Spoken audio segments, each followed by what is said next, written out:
যদি কোনো সময় এই পয়সা অচল হয়ে যায়, আমার কাছে অচল না। কেন এই পয়সা যদি আমি কোনো একটা কোম্পানিতে বা আমি দেই চকবাজারে, তো আমাকে যে চামিচটা বানাই দিবে, এই যে 5 টাকার যে কয়েনটা, আমাকে একটা 20 টাকার চামিচ বানাই দিবে। হাই গাইস, আজকে একটি আজব দোকান দেখতে আসলাম। তো চলেন দেখি, আপনাদেরকে দেখাচ্ছি। গ্রামের মধ্যে এত সুন্দর একটি সুপার শপ সাজানো গুছানো, তো দেখে অনেক ভালো লাগলো। তো অনেক পণ্য পাওয়া যায়, খাবার, কসমেটিক, বিভিন্ন রকম পণ্য আছে।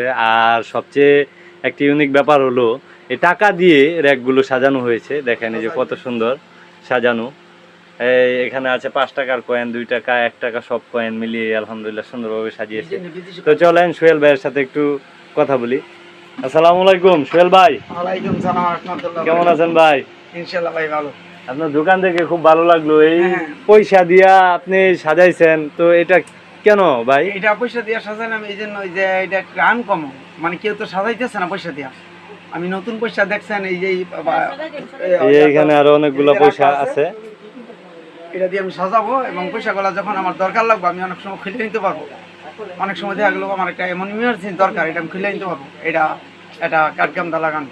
হ্যাঁ ভাই, আপনারা যদি কেউ এরকম দোকান করে সাজায় রাখতে পারে, তাহলে টাকাটা তার আয় হলো, বা বিভিন্ন দেশের পয়সা আমি জোগাড় করে এই ইয়াতে রেক দিয়ে আমি সাজাইতেছি। অনেক দেশের, যেমন মালয়েশিয়া, ইন্দোনেশিয়া, বা বিভিন্ন দেশের পয়সা আছে, 5 পয়সা, 10 পয়সা, ওই রেকটা দেখতে পারেন যে এই ধরনের পয়সা আছে। হ্যাঁ গাইস এই যে দেখেন অনেক দেশের পয়সা এখানে সাজানো আছে। তো ভাই কালেক্ট করতেছে, ওনার ইচ্ছা উনি এইভাবে সাজিয়ে রাখবেন। এটা আসলে তার আয় হিসাবেও থাকবে, প্রয়োজনে উনি খুলে খুলে ব্যবহার করতে পারবেন। তো সবাই যদি এরকম একটি ইউনিক সুপার শপ দেখতে চান তাহলে আসতে পারেন আমাদের 30 সাল চালের ঘাট থেকে মাগুরজোড়া চৌরাস্তা বাজার, চৌরাস্তা মোড়ে সোহেল ভাইয়ের দোকান। তো এই যে সোহেল ভাই, ইনশাল্লাহ। ভাই আপনি দর্শকদের কিছু বলেন। আমি চাই যে দর্শকরা, মানে আমি যে দোকানে এর চেয়েও যে আরো সুন্দর দোকান দিতে পারে, এবং তারা যদি পয়সাটা সাজা, তাদের এই পয়সা সাশ্রয়। কেন যদি কোনো সময় এই পয়সা অচল হয়ে যায়, আমার কাছে অচল না। কেন এই পয়সা যদি আমি কোনো একটা কোম্পানিতে বা আমি দেই চকবাজারে, তো আমাকে যে চামিচটা বানাই দিবে, এই যে 5 টাকার যে কয়েনটা, আমাকে একটা 20 টাকার চামিচ বানাই দিবে। ও কিন্তু আচ্ছা, এইটা কোনো ফালানো নাই।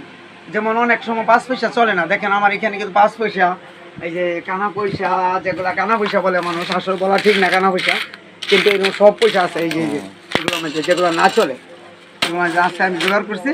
তাহলে আমি এই যে দিয়া সাজাবো নতুন দোকান, আরও অনেক কিছু যেমনি ভালো হয়, মানুষ দেখতে সুবিধা পা।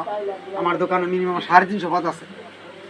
আচ্ছা গাইস, তো দেখতে পারলেন সোহেল ভাই খুব সুন্দর একটি কথা বলছেন যে যদিও অচল হয়ে যায় তাহলে এটা অন্য কোনো খাতে উনি কাজে লাগাতে পারবেন। এবং ইউনিক একটা আইডিয়া, বাংলাদেশের মধ্যে এত সুন্দরভাবে সাজানো একটি সুপার শপ, আসলে ছোট্ট গ্রামের মধ্যে এত সুন্দর একটি সুপার শপ আমরা দেখতে পাবো কখনো ভাবি নাই। সবাইকে ধন্যবাদ, আসসালামু আলাইকুম।